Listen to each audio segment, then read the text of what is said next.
ನಮಸ್ಕಾರ. ರಿವ್ಯೂ ಚಾನಲ್ಗೆ ಸ್ವಾಗತ. ನಾನು ಸೌಖ್ಯ ಗಾಂವ್ಕರ್. ಇದು ಯಾವ ಸಮೀಕ್ಷೆನೂ ಕೊಡದಂಥ ನಂಬರ್, ಬಹಳ ವಿಭಿನ್ನವಾದ ನಂಬರ್ ಈಗ ಹೊರಬೀಳ್ತಿದೆ. ಇದು ಭಾರಿ ಅಚ್ಚರಿಗೆ ಕಾರಣ ಆಗಿದೆ. 4 ರಾಜ್ಯಗಳ ಫಲಿತಾಂಶಕ್ಕೆ ಸಂಬಂಧಪಟ್ಟಂತೆ ಎಲ್ಲ ಎಕ್ಸಿಟ್ ಪೋಲ್ಗಳನ್ನ ನೀವು ನೋಡೇ ಇರ್ತೀರಲ್ಲ, ಅದರಲ್ಲಿ ಒಂದು ಫ್ಯಾಕ್ಟರ್ ಮಾತ್ರ ಈಗ ದಕ್ಷಿಣ ಭಾರತದ ಪಾಲಿಟಿಕ್ಸಲ್ಲೇ ಒಂದು ದೊಡ್ಡ ಬದಲಾವಣೆಯ ದಿಕ್ಸೂಚಿ ಆಗುತ್ತಾ, ಮುನ್ಸೂಚನೆಯನ್ನು ಕೊಡ್ತಿದೆ. ಅಂಥ ಮುನ್ಸೂಚನೆಯನ್ನು ಕೊಡ್ತಿದೆ. ಡೀಟೇಲ್ಸ್ ನೋಡ್ತಾ ಹೋಗೋಣ. ತಮಿಳುನಾಡು, ವೆಸ್ಟ್ ಬೆಂಗಾಲ್ ಬಗ್ಗೆ ಬಿಗ್ ನ್ಯೂಸ್ ಬರ್ತಾ ಇರೋದೀಗ.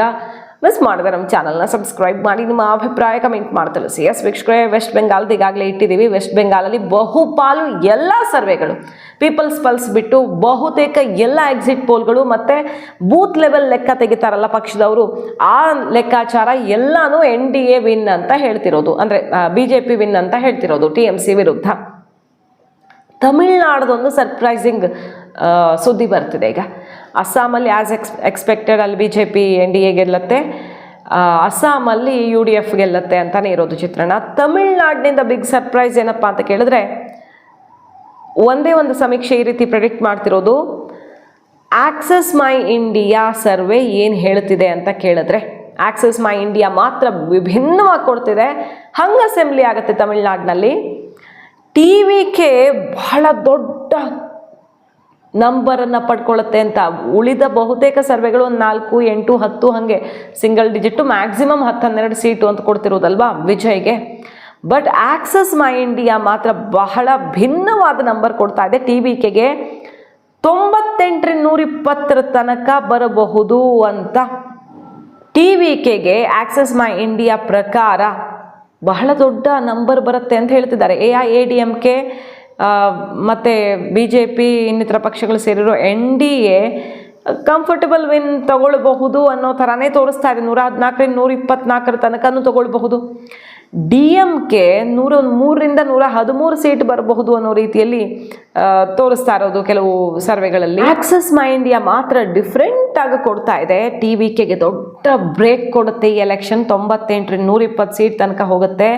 ಅಂದರೆ ಅವರೇ ಲಾರ್ಜೆಸ್ಟ್ ಪಾರ್ಟಿ ಆದರೂ ಆಗಬಹುದು, ಹಂಗ ಅಸೆಂಬ್ಲಿ ಆಗುತ್ತೆ ಅಂತ. ಸೊ DMK 92-110 ಸೀಟ್ ಅಷ್ಟೇ ಗೆಲ್ಲಬಹುದು. AIADMK 22-32 ಸೀಟ್ ಗೆಲ್ಲಬಹುದು ಅನ್ನುವಂಥ ಒಂದು ಭಿನ್ನವಾದ ನಂಬರ್ ಸಿಗ್ತಿದೆ. ಕೆಲವು ಸಮೀಕ್ಷೆಗಳು NDAಗೂ ಕೊಟ್ಟಿರೋದಿದೆ ಇಲ್ಲಿ, ಅಂದರೆ AIADMK BJPಗೆ. ತುಂಬ ಬೇರೆ ಬೇರೆ ಸಮೀಕ್ಷೆಗಳು ಸಿಕ್ಕಾಪಟ್ಟೆ NDA ಪರವಾಗಿಲ್ಲ, ಬಟ್ ಒಂದೆರಡು ಸಮೀಕ್ಷೆಗಳು NDA ಪರವಾಗಿ ಬಂದಿರೋದು ಇದೆ. ಬಹುತೇಕ DMK ಗೆಲ್ತಾರೆ ಅಂತ ಹೇಳಿದ್ದಾರೆ. ಆಕ್ಸಸ್ ಮೈ ಇಂಡಿಯಾ ಮಾತ್ರ TVK ಅಲ್ಲಿ ಮೇಜರ್ ಫ್ಯಾಕ್ಟರ್ ಅಂತ ಹೇಳ್ತಾ ಇದ್ದಾರೆ. ಆ ಮೂಲಕ ಯಾವುದು ವೋಟ್ ವೈಬ್ ಮಾತ್ರ ಕೊಡ್ತಾ ಇದೆ. DMK NDA ಗೆಲ್ಲತ್ತೆ, DMK ಹಿಂದೆ ಬೀಳುತ್ತೆ ಅಂತ ಕೊಡ್ತಿದ್ದಾರೆ.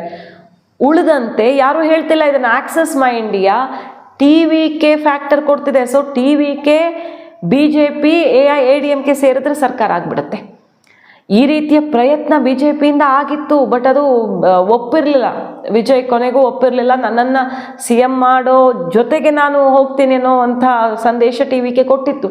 TVK ವಿಜಯ್ನ ಯಾರು CM ಮಾಡ್ತಾರೋ ಅದು ಯಾವುದಾದ್ರೂ ಪಾರ್ಟಿ ಆಗಿರಲಿ ಅನ್ನೋ ಮೆಸೇಜನ್ನು ಕೊಟ್ಟಿದ್ರು. ಆಮೇಲೆ ಸಿದ್ಧಾಂತ ಮತ್ತೊಂದು ಅಂತ ಡಿಫ್ರೆನ್ಸ್ಗಳು, ಮತ್ತು ಮೊದಲೇ ಮೈತ್ರಿ ಮಾಡಿಕೊಂಡ್ರೆ ವೋಟರ್ಸ್ ಎಲ್ಲ ಡಿಸ್ಟರ್ಬ್ ಆಗಬಹುದು ಅನ್ನೋ ಕಾರಣಕ್ಕೆ ಅದು ಆ ಕಡೆ ಈ ಕಡೆ ಆಯಿತು. ಆದರೆ ಈಗ ಚುನಾವಣೋತ್ತರ ಮೈತ್ರಿ ಆಗುವಂತ DMK ಇಬ್ಬರಿಗೂ ಶತ್ರು. ಸೊ DMK ದೂರ ಇಡೋದಕ್ಕೆ TVK ಖಂಡಿತ ಇಂಥ ರಿಸಲ್ಟ್ ಬಂದಿದ್ದೇ ಹೌದಾದರೆ BJP AIADMK ಎಲ್ಲ ಒಂದಾಗಿ ಸರ್ಕಾರ ಮಾಡೋದು ಗ್ಯಾರಂಟಿ, ನೋ ಡೌಟ್. ಇದು ತುಂಬ ಡಿಫ್ರೆಂಟ್ ಆಗಿರೋ ನಂಬರ್. ಎಲ್ಲರೂ ಇದನ್ನು ಕೊಡ್ತಿಲ್ಲ, DMKಗೆ ಕೊಡ್ತಿರೋದು. ಆದರೆ ಒಂದು ಅಚ್ಚರಿ ಅನ್ನುವಂತೆ ಇಂಥದ್ದೊಂದು ಆಕ್ಸಸ್ ಮೈ ಇಂಡಿಯಾದ ರಿಪೋರ್ಟ್ ಬರ್ತಿದೆ, ಕಾದು ನೋಡಬೇಕು. ಪಶ್ಚಿಮ ಬಂಗಾಳದ ವಿಷಯಕ್ಕೆ ಬಂದರೆ ಬಹುತೇಕರಲ್ಲಿ NDA ಪಾಸ್ ಮಾಡಿಬಿಟ್ಟಿದ್ದಾರೆ, BJP ಪಾಸ್ ಮಾಡಿಬಿಟ್ಟಿದ್ದಾರೆ. BJPನೇ ಗೆಲ್ಲೋದು ಭರ್ಜರಿಯಾಗಿ. ಎಲ್ಲಿ ತನಕ ಅಂದರೆ 200 ಕ್ರಾಸ್ ಆಗೋ ತನಕ, ಬಿಹಾರದ ರೀತಿ ಡಬಲ್ ಸೆಂಚುರಿ ಅನ್ನೋ ತನಕ ಕೆಲವು ಸಮೀಕ್ಷೆಗಳು ಕೊಟ್ಟಿದ್ದಾವೆ. ಬಹುತೇಕರೆಲ್ಲ BJP ವಿನ್ ಅಂತಲೇ ಹೇಳ್ತಿರೋದು. ಸೊ BJPಗೆ ಅಲ್ಲಿ ದೊಡ್ಡ ಪ್ಲಸ್ ಕಾಣಿಸ್ತಾ ಇದೆ. ಈಗಾಗಲೇ ಅದಕ್ಕೆ ರೀಸನ್ಸ್ ಏನು ಅನ್ನೋದನ್ನು ನಾವು ಎಲ್ಲ ಆಯಾಮಗಳಲ್ಲೂ ನಿಮ್ಮ ಮುಂದೆ ಇಟ್ಟಿದ್ದೀವಿ. ಇನ್ನೊಂದು ಪ್ಲಸ್ ಆಗಿದೆ, ವಲಸೆ ಹೋಗಿರೋರೆಲ್ಲ, ಕಾರ್ಮಿಕರೆಲ್ಲ, ಲೇಬರ್ಸ್, ಹೊರಗಡೆ ಹೋಗಿ ಕೆಲಸ ಮಾಡ್ತಿರೋರೆಲ್ಲ ಬಂದು ಓಟ್ ಹಾಕಿದ್ದಾರೆ.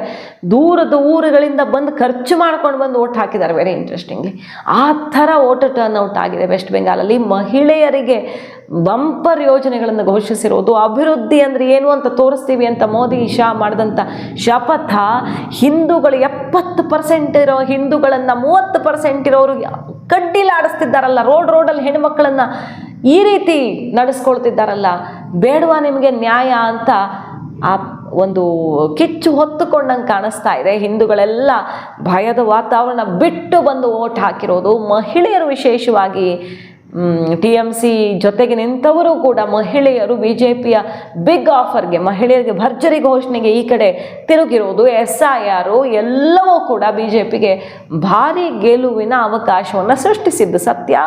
ದಾಖಲೆಯ ಮತದಾನ ಆಗಿದ್ದನ್ನು ನೋಡಿದ್ವಿ, ಅದು ವರ್ಕೌಟ್ ಆಗಿದೆ ಅಂತಿವೆ ಎಕ್ಸಿಟ್ ಪೋಲ್ಗಳು. ಸೊ ಕಾದು ನೋಡಬೇಕು. ಈ ಎಲೆಕ್ಷನ್ನಲ್ಲಿ ವೆಸ್ಟ್ ಬೆಂಗಾಲ್ ನಿರೀಕ್ಷಿತ ಒಂದು ಬದಲಾವಣೆ ಆಗುತ್ತೆ ಅಂತ, ಬಟ್ ತಮಿಳ್ನಾಡಿನಲ್ಲೂ ಆಗುತ್ತಾ ಬದಲಾವಣೆ ಅನ್ನೋದೇ ತೀವ್ರ ಕುತೂಹಲ.